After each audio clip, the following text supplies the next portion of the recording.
Hi everyone, how you doing? James here from Akamai. So I'm here at ChannelCon in Las Vegas, and I've run into the one and only Jason Slagle. Jason, how you doing? I'm good. A bit tired. It's been a couple of days, but doing good.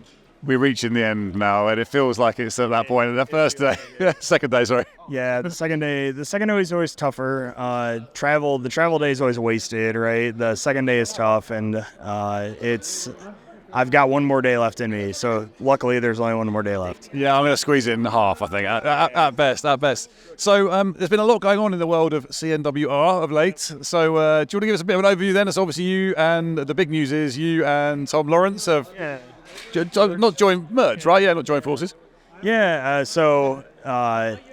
this actually came to fruition, I think, maybe at ChannelCon last year, right? We'd been talking on and off, kind of joking about it for a bit, and we started talking about it last year, I think, at ChannelCon, because he drove me home, so we had 4 hours in the car together, so I didn't have to take the train, and we were very aligned in missions and in goals, right? So it made sense. He wanted to step back and take less of an operational role so he could focus more on the content, and it just worked out for him to do content for us and to take on more of that role and take a step back from the day-to-day, which makes him happy. It makes my life harder, but not in a bad way, right? It's just busy until we get processes and stuff nailed out. But it's been good. It's been a good time.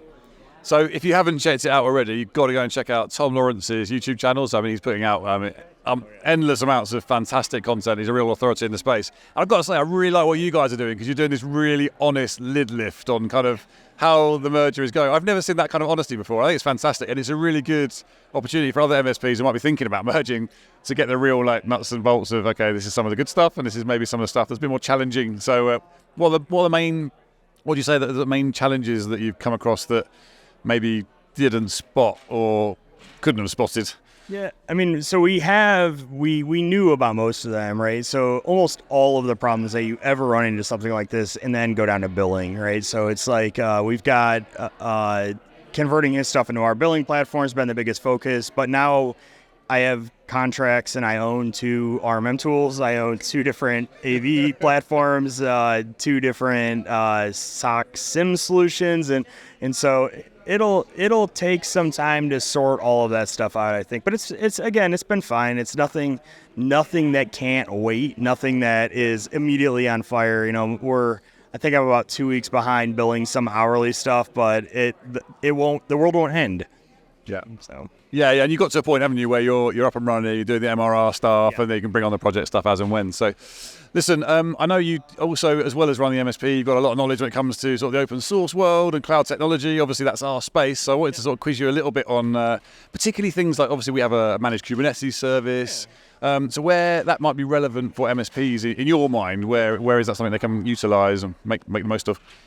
I mean, I think a lot of that stuff's like a big splash. The Kubernetes is not new hot right now. Everyone's trying to do it until next week when the new shiny thing comes out. But it tends to be overly complex for people to run their own Kubernetes clusters if they don't know what they're doing. And it's one of those things that it works well for a long time, and then it breaks in weird and mysterious ways that you really need like an exorcist to understand.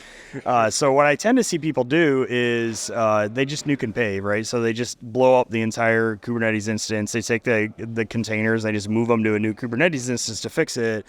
I have been encouraging people, if you want to go down that route, which is a good route, just get somebody to manage it for you, right? Just use a managed Kubernetes service. That way they get to deal with the networking problems, because they're especially as you get complex things like load balancers, they get really complex really quickly. Mm-hmm.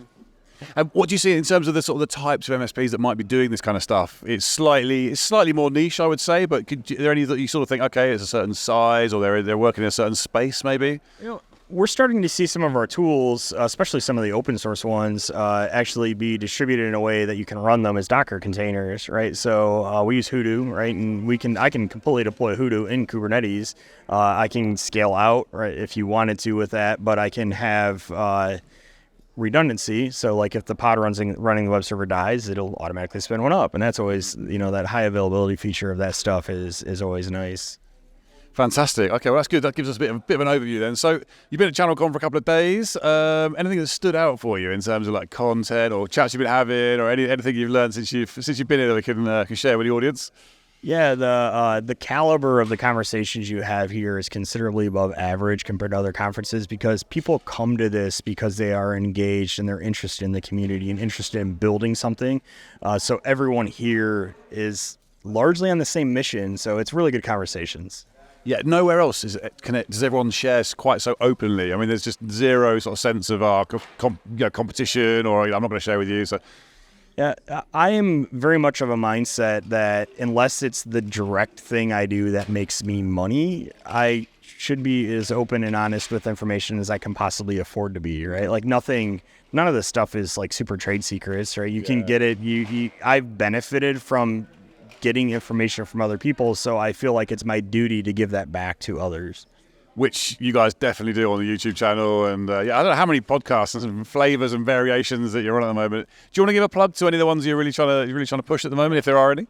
Yeah, I mean, Business Technicalities, which is the show that Brett and I have been largely doing. Although Tom owes us, we want to do a live one in the next couple of weeks. We just have to line the time up, where we talk about business-related topics more than technical. I host it with Brett.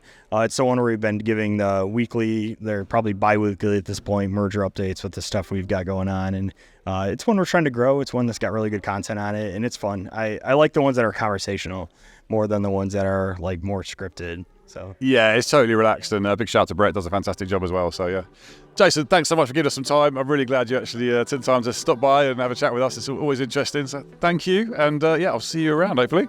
Yeah, no worries. Have a good evening.